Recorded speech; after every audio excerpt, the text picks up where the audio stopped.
This is a Chronicle podcast, bringing you ideas in the service of medicine.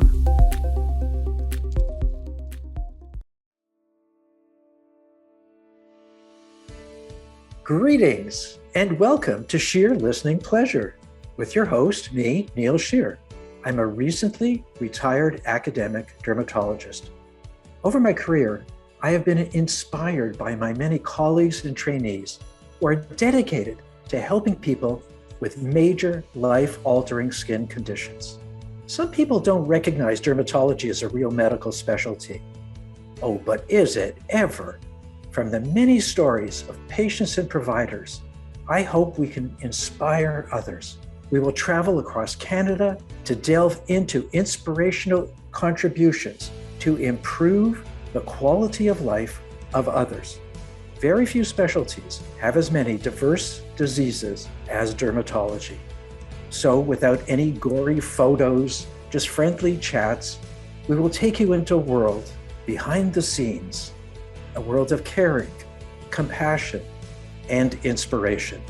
And of course, I want to give a very special shout out to our sponsors supporting the podcast from Amgen Canada. Thank you so much. We really appreciate it.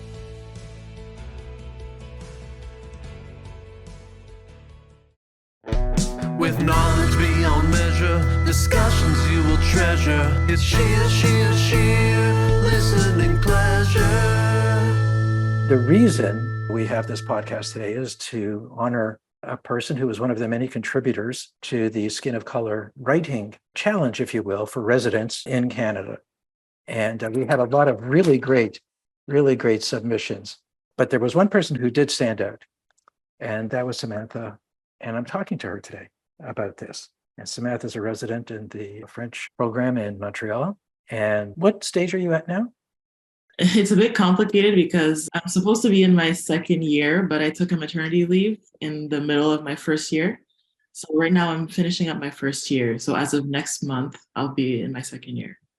Many babies were born during dermatology residencies. So you sort of get everybody's in a different cycle and all that sort of stuff. So it's really interesting. Now, listen, I was looking up just a bit about your last name, and I had a sense of where in Central Africa, the three main countries that have that last name. So how would you pronounce your name? And do you know where the roots are from your family personally? Yeah, so it's pronounced Bizimungu. So I usually shorten it to Busy sometimes. It's just easier and it rolls off the tongue. Well, now that you're famous, you can just go by that. So that's okay. Now that I'm famous. Yeah. Yeah, I didn't know I was famous.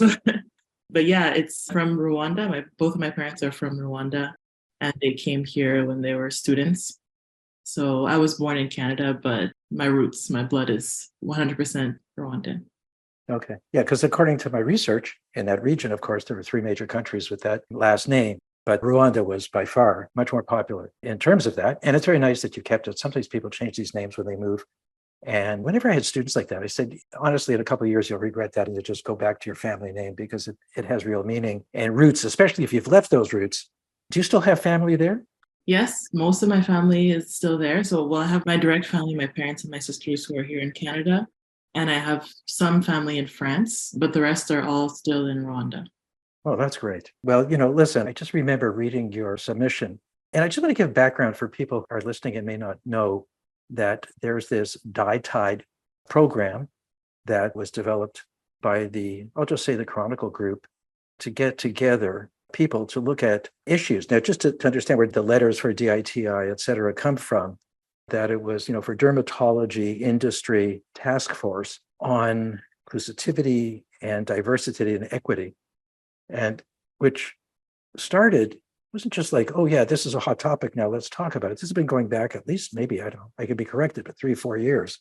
And it's really brought together industry as well as clinicians, but also has had all kinds of other impacts, including creating a new program at the University of Toronto of ethnodermatology.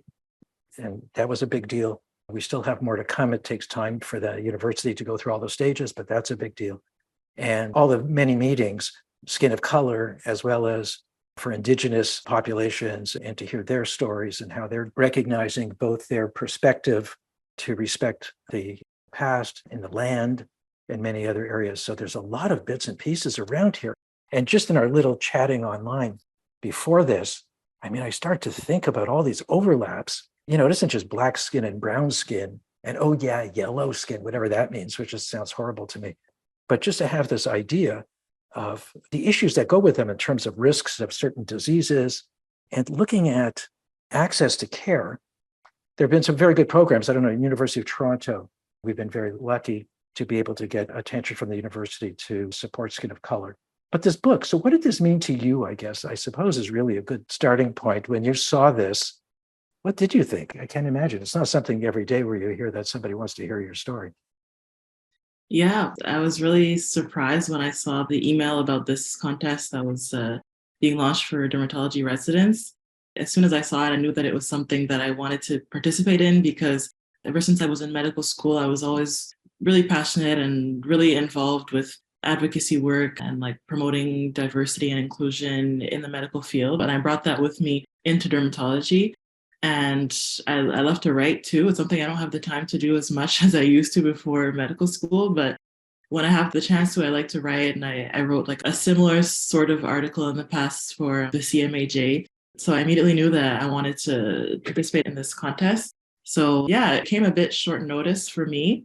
I was on vacation with my daughter and my partner. We were visiting my parents out east, but I just took like a whole day to myself. I sort of locked myself in a room and just, there's all these themes that I think about a lot, just in general, in relation to dermatology, in relation to like skin of color, like you were talking about, and certain barriers to care and inequities that I see not only in the clinic, but I also see in my surroundings and my community. So these are things that I'm kind of like always somewhere circulating in my thoughts. So I just sat down and I chose a topic of traction alopecia, a patient that I saw when I was in a clinic who suffered from traction alopecia and who took years and years and years before she eventually consulted, to the point where her hair loss had become irreversible, cicatricial. And this was something that's not uncommon, that, you know, if you look at the literature, you see that it's something that's quite prevalent.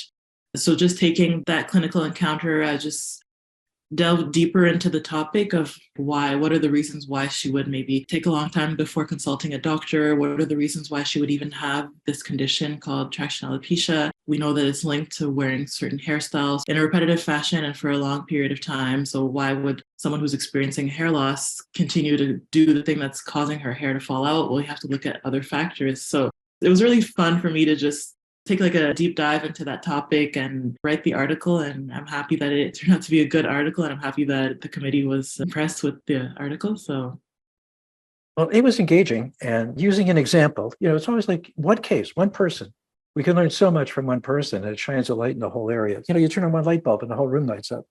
And that's what it was like. And I just remember, we got these and I read yours and I thought, oh, I have to write back. I go, this is a winner. This is really the kind of story you want to hear. And I will tell you, from reading people's letters trying to get into dermatology, so they're not dermatologists yet, but they're applying, I must have read thousands over the years. And there was one that I just read, I thought that was the most impactful, thoughtful story. And it was the same sort of thing of addressing what the day was like. And then this person came in and it really took me back and made me think, I don't understand any of this. Yeah, I've seen lots of women with black skin, hair pulled back, all these other things, whatever. And you come in and then they take off their wig or whatever covering they have. And you think, oh my God, could we not have done something sooner? And then you walk away from that. And instead of just going, yeah, that's what happens, you think, I don't understand it. and I think that you just highlighted that. It's like, I don't understand it. I want to understand it now. I don't think we can fix this until we actually understand. So what happens in your environment now in terms of both in the French program, maybe the English program as well? What do you see that's going on, that's happening in this whole area of skin of color and inclusivity, et cetera? Well, I actually started seeing some change even before I was accepted into dermatology. So when I was a med student, especially during 2020, it was sort of like a big year of awakening and shedding light on racial issues. So it started with what happened in the United States with George Floyd, and then it sort of made its way to different sectors, including health. So while I was in med school, there was a group of med students who really advocated for sort of like doing like a whole revamp of the whole medical curriculum to incorporate more diversity, to remove biases that could be present. So we saw that in our dermatology lectures too, because I remember when I was in med school and we had our dermatology lectures, it was very few images of skin of color. So when you would see any type of pathology, most of the pictures we were seeing that we were learning from were on white skin. So it's hard after that. I remember even in my pediatrics rotation, we had like a small group where we were talking about a case of a child coming with fever and a rash. So we talked about the case, and then someone asked the question, because we were talking about how the rash looked red on white skin. Someone asked, what if it was on a child with darker skin? How would it look like? And the instructor was like, oh, I don't know. You can ask the parent.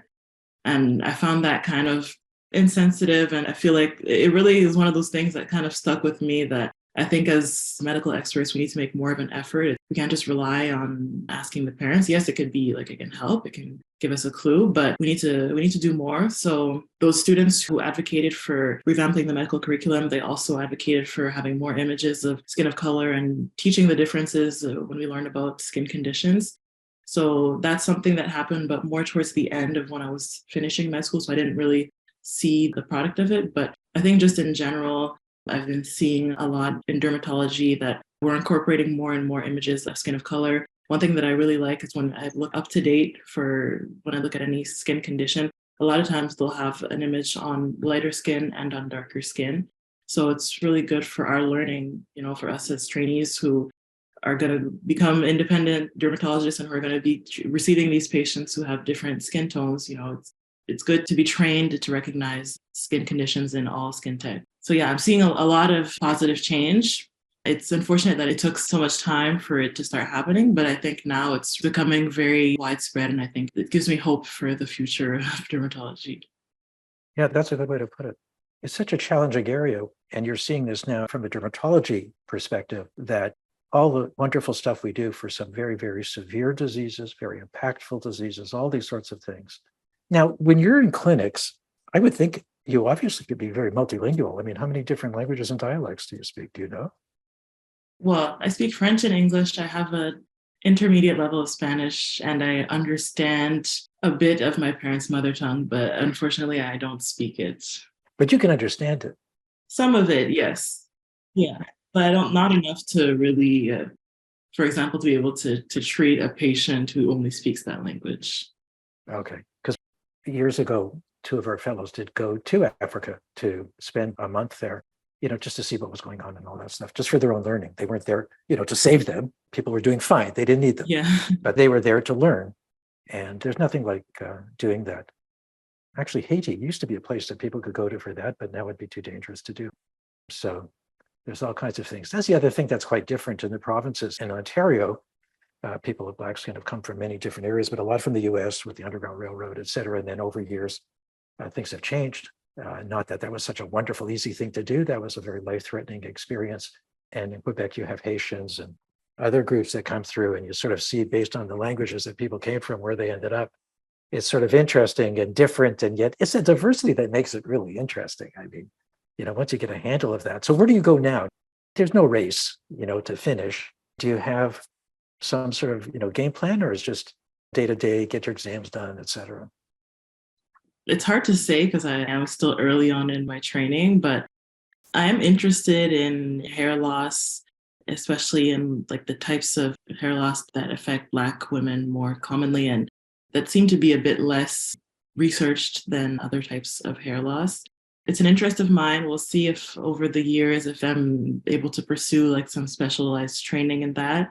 In general, I see myself having a fulfilling practice where I can just take care of my patients. And I think something that was really rewarding, like on top of matching into dermatology, knowing that I'm going to become a dermatologist, it really warmed my heart to see, like when I announced that I matched into dermatology, a lot of people in my community, in the Black community in Montreal, were like very, very proud of me because there's so few Black dermatologists in Canada. I think in Toronto, that's where the most of them are concentrated. In Montreal, we had one who worked for a long time, but I think who is retiring or who is already retired. So a lot of times you'll see people asking, do you know of a Black dermatologist? Sometimes there's like that assumption that a Black dermatologist who's more accustomed to seeing dark skin will be more able to treat dark skin, even though that's not necessarily the case. I think, any good dermatologist can treat any patient. But it was very heartwarming to get like that support. And a lot of people who are really looking forward to the day where I'll become a staff and be able to take their kids on as patients. So yeah. So, but I am excited to hopefully be able to have show that representation for the Black community and be able to have a practice where I can treat patients who maybe sometimes feel like their skin isn't, I don't know, well understood, or who don't maybe get the level of cultural competency that they would like in general. So that's another thing that I'm hoping to be able to incorporate in the future. That's a good way to put it. And I think you'll be looking in the rearview mirror one day and say, how did I become a role model? Who are all these other people? And you'll look and you'll see there's a bigger group and there's more, which is actually very, very satisfying. And to that sort of end, as an educator within your own program, you end up having an impact on how things can be added to the curriculum, fit into the curriculum, things that will actually be relevant to this broader perspective. But it is fun. It's fun to see, and I think it's very gratifying. And certainly, people who've started in this area years ago have stayed with it. They just keep doing it because there's a need and you've got the passion for it. It's great. That's wonderful. With all of this, what made you even get interested in dermatology? Did you have a role model? Did you have an experience? What happened? Funnily enough, I didn't have a role model that led me to dermatology. When I started medical school, I wanted to be a pediatrician. So I thought I wanted to be a pediatrician because, I loved medicine, I loved health, I loved studying the human body, and I loved kids. So to me, it was a no-brainer. But I also didn't really know any doctors, to be honest, before going into medicine. There's nobody in my family who's a doctor. I have nobody close to me who's a doctor. So it was sort of just like a vague dream. It was a dream. It was an idea. And I was like so grateful when I got into med school. And when I was in my preclinical years, I did some shadowing in the pediatric hospital at St. Justine. It's a very specialized hospital. So they have like pediatric gastroenterology, pediatric oncology. So I did shadowing in different subspecialties. And the day that I did pediatric dermatology, I just fell in love with the practice. It was such a fun clinic. The doctors looked so happy. The patients it's not like heavy pathologies or the diseases that they have. So in general, the patients were happy. And, if you're able to solve the problem, it's like the patient satisfaction is just so rewarding. They're so grateful towards the doctors. That was just my moment when I had a switch and I was like, this is what I want to do. And it was from that point on that I sort of switched gears and went towards dermatology. Interesting. When I started in medicine, I went from engineering basically into medicine. And it was at McMaster in the early years of McMaster.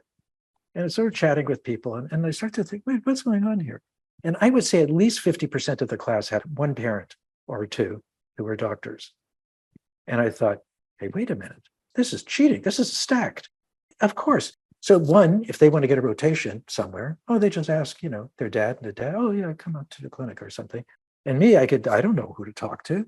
And I don't have medical books at home. It was like, wait a minute. So I have to say for many of the people I had as trainees, if I really, really liked them early on, I go, I have a question for you. Do you have a parent who's a doctor? They go, no. I said, okay, thank you. I'm with you. So I have a bias there. I really have a bias there. And I think, though, in many ways, we don't have to pick up the family tradition. So if your mother was a pediatrician, you don't have to be a pediatrician. You get to choose. But I think we have a very different perspective. But I still feel, not only did I feel that it was odd, and then I felt a little bit foolish that I never even thought of it. But it is a funny thing, when you realize that all these people have these medical connections and you're just a person who happens to really like this. And it's not the family job, Yeah, I felt exactly the same way. Like, I think I was maybe naive before going into medicine. I thought everyone had the same sort of path. But yeah, when you get in and you realize that, this person's mom is like the director of this hospital, and like, it just gives people different opportunities also for research, for rotation. So it's definitely not a level playing field, but it's the reality, it's life. But it's also something that pushed me to encourage kids who come from different backgrounds, who come from like underprivileged backgrounds, who never even imagined that one day they could be something like a doctor, to just show them that that's a possibility. So That was something that I did when I was in med school. I was a mentor for kids in high schools from underprivileged areas. Yeah, because you can't become something that you don't see.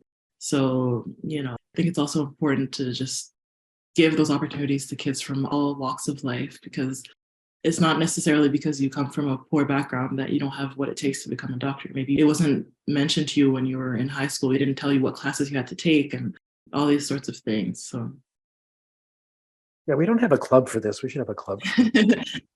Now, maybe you can tell me your perspective on this. Often when you sit there and you have a very rational discussion with a person, you say, well, here's what we can do. And they look at you like the sound was off or something.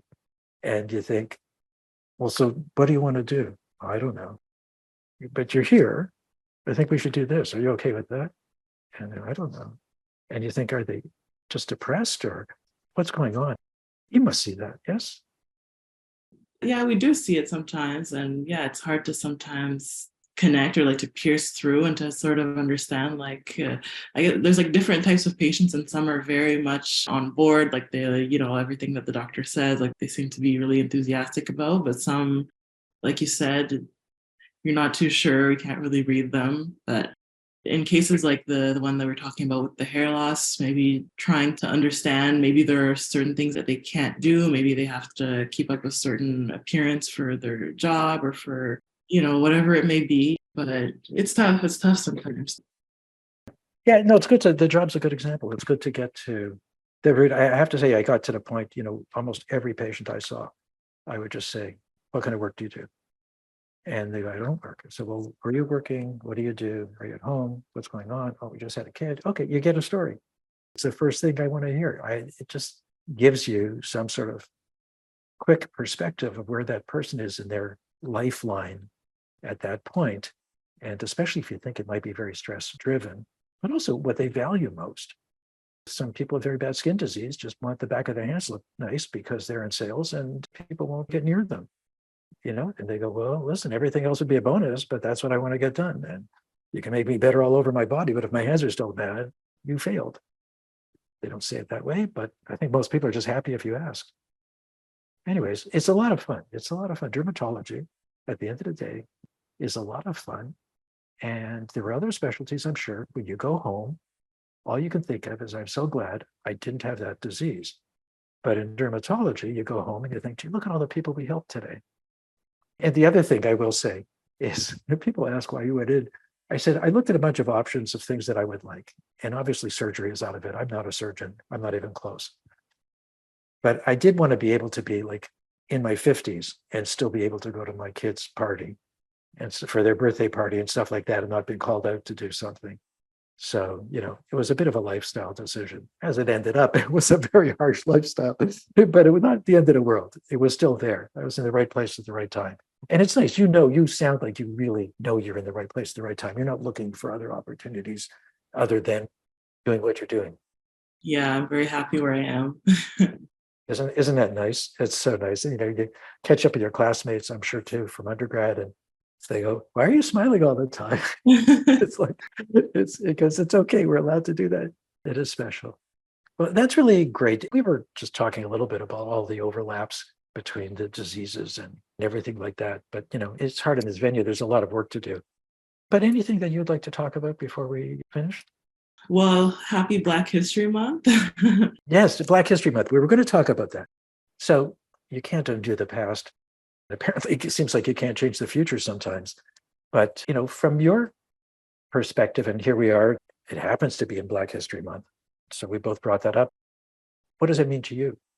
So it definitely means different things to a lot of people. But the way I've always viewed it is that it's a time to celebrate the positive aspects of Black history in general, because I think a lot of times, well, it's changed a bit now, but when I was growing up, what we would learn in school about the history of Black people over the years and across the globe, it was a lot of negative stuff, but it's real stuff that happened, and we definitely can't just turn a blind eye to it. But for a child to be hearing that their history is resumed to the slave trade and colonization and segregation, it's kind of depressing, and it's not really, it's not the kind of ideas you want to put into a kid's head.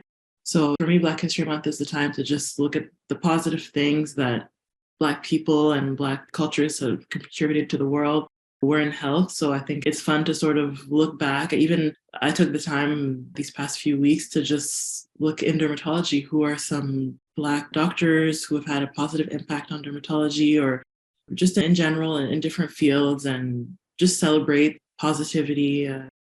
Yeah, it's just a time to really just be thankful and celebrate the positive contributions that Black people have made in the world. And like I said, we don't need to necessarily turn a blind eye to the negative things that have happened, but it's always good to just stay positive and look towards the future, because the future is bright. There's a lot of Black people across the world who are doing remarkable things. So it's always great to not only look at the past, but also look towards the future. That's a nice summary. I mean, there's just so many brilliant history of the Black community and what they've been able to do until things were torn down. And to see some of the best scientists and, men and women, whether it's mathematical geniuses or botany geniuses or like all these things. And you read this and you go, I mean, even as a kid, I would read these things and go, wow, I didn't know that. That's amazing. And we keep discovering new ones. There was one today I read about this wonderful pottery. I think it was in the UK. And they had just recently found out that the person who made this very, very valuable pottery from quite a long time ago was Black. They didn't know that. They knew their name, but they didn't know they were Black. And it wasn't like they avoided saying they were Black. They just felt, well, if it's done, it must have been by a white person, but that's not the case. So there's just so much to do and so many challenges. And the challenges are so built into the system. My wife and I were walking, we live in downtown Toronto. We're walking down one of the side streets and about to go into Major Street. And next to a store, there were two young boys playing a game. One was the older boy and one was the younger brother, I would guess. And they seemed to be playing some game with a stick, where the stick would be thrown and then somebody would have to catch it and whatever. And so I'm watching them. I thought, they're just, like me and my brother, we'd just be playing silly games. And they made up this game. And then I see the older brother, the taller one, holds up the stick and says, okay, so for the next round, here's what we're going to do. And I just stopped cold. And to me, it meant he who holds the stick makes the rules. And I thought, oh my God, that's just those two kids. It doesn't matter color thing. He who holds the stick makes the rules. Well, okay, that's it. That says it all, I think, to me. And what is that stick? It could be an economic stick. It could be a leadership role that somebody has. It could be relations behind the scene. People belong to clubs and the clubs do things. And, he who holds the stick make the rules. I think that's something that we always have to be aware of, because you can come into an office and say, listen to the vice president of whatever at the university, and here's what we'd want to do. Oh, yes, but they're not going to do it. At one of the hospitals I worked in, I won't name it, whenever you had a good idea, if you went to the bottom and said, to whoever it was, and say, here's what I want to do, then, okay, they move it up, and then it would die on its way up. And then I said, what am I going to do? Well, why don't you talk to the person at the top? And then every idea died on the way down. So, you have to start to make your own rules and carry your own stick and not give up, because it's a virtuous career and it's something you're going to look back on and be really proud of, and your children will be proud of, and all that stuff. So, which is really nice. And you'll say, no, it's nice. Your mother's a daughter. You'll be able to get into medical school. So anyways, it's really something very special. And I'm so proud of what you've done. And thank you for taking time today to do this. Thank you. And I am really grateful to the whole DiTIDE committee for coming up with this project and having this meeting, and just all the networking, everything that I have now thanks to this contest. It's really great. So thank you. Thank you so much again for doing this, and congratulations for your contribution to the whole process of the Skin of Color program. Thank you. Thanks so much for having me. It was really a pleasure meeting you, and hopefully we'll get to chat again sometime in the future. Great. Be great. Take care. If you enjoyed this episode of Sheer Listening Pleasure, please do share it with your friends and colleagues. On our next episode, Neil will chat with another guest from the world of dermatology. To subscribe, go to www.derm.city or find the SLP podcast at Apple iTunes, Google Podcasts, Amazon Music, Stitcher, Spotify, or, really, wherever you get your podcasts. The producer is Jeremy Visser. Research for this episode came from Cristela Tello Ruiz. John Evans, and Kylie Rebernick. Support for this podcast comes from Amgen Canada. Amgen Canada serves dermatology patients throughout Canada by delivering vital medicines to them. In addition, Amgen contributes to developing new therapies or new uses for existing medicines, in partnership with many of Canada's leading healthcare, academic, research, government, and patient organizations. Today, tens of thousands of Canadians use Amgen medicines every year. Learn more at www.amgen.ca. Send your comments to slp@chronicle.org. Until next time, be well.